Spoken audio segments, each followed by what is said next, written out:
Hey, Channel 200, welcome. It's September 10th, and you guys did a really good job on the epidemiology discussion.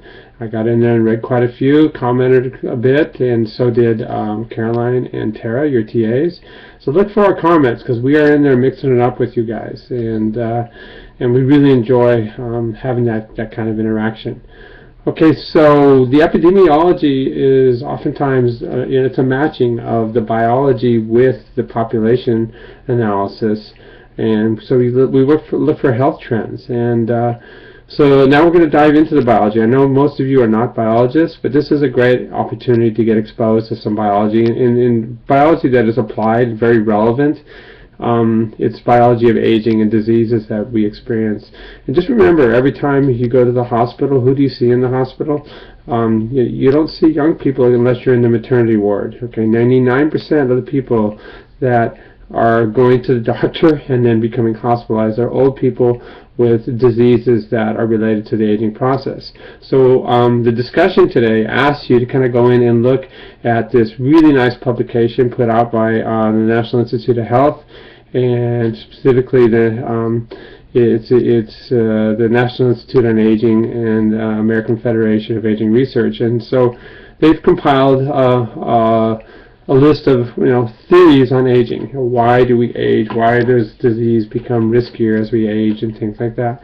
So I want you guys to read through it, consume it, and then tell us what you think. Which one you think is most relevant. Okay, and then when you go into the class, as I'll show you right now, you'll see that we'll go over some systems that the aging theory really applies well to. All right. So I'm going to redirect the camera right now and go through a few of kind of the action items that we have to take care of, and then we'll go into the actual content. All right, hold on just a sec.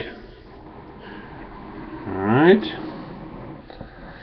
and there we go. Okay, so first things first, always check the announcement page, and this is where I'll be posting today's lecture. You don't see it right now, okay?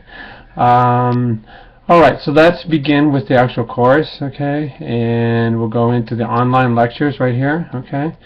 And we're going to go up here to the physiological changes in aging. And as you see, it gives you the basic cellular aspects of aging, which is going to be relevant. You read through this, and then you read that white paper that I'm listing in the discussion section.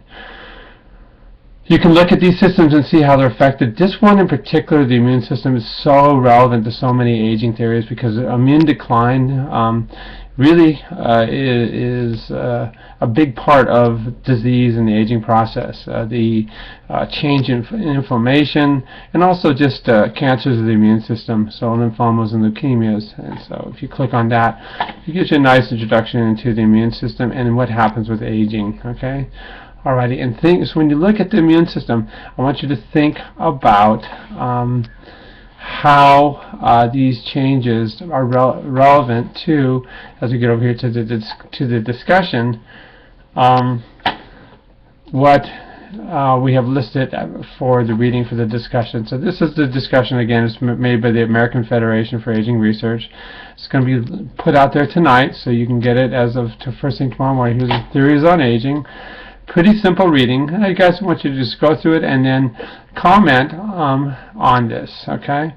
And it's really made for the general public, and I think you guys are going to really enjoy this, okay?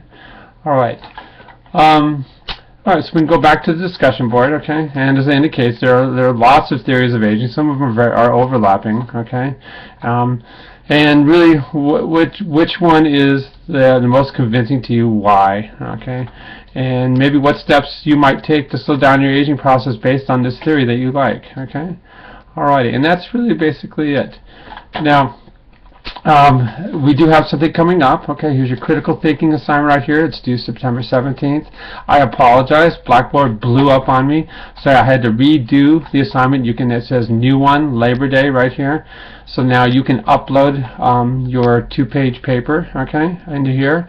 So remember, just read the directions, okay. Things like the bar graph should not be included in the 1.5 pages of the analysis, so it should be 2 pages total maybe.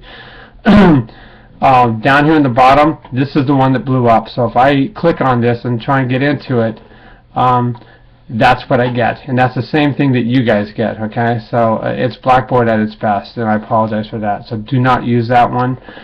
This is the one that we're using right here. Okay, let's see here in terms of how we go about grading your discussions. I just want to show you what's going on here, so I can go into the full grade center. And what I can then do is I'll just like it's somebody right here. This is my good friend Taylor Burns. Okay, so I'm going to grade Taylor's activity here if I were to grade it. And you see, this is all the posts that Taylor did for that last discussion. So as you can see, Taylor's pretty much kicking ass, okay? And it's really great. And then I can go to the next student, okay? And that's Alyssa Cardenas, okay? And look at that. Look at Alyssa. She's really getting into it, really mixing it up. And this is her original post right here, okay? And then up here, this is all the interactions she's had with everybody else. And this is exactly what we're looking for. So Alyssa's doing a great job. She's going way beyond the 4, and that's what I like to see. For those of you that are posting just one comment, then you're going to get dinged, and that's kind of the way it is. Okay, so alrighty, so that's it for today. Keep up with the discussion. It's really, really, really important. I'm going to go back here, okay, to my YouTube, and I'm going to wish you all good luck, and we'll see you next week.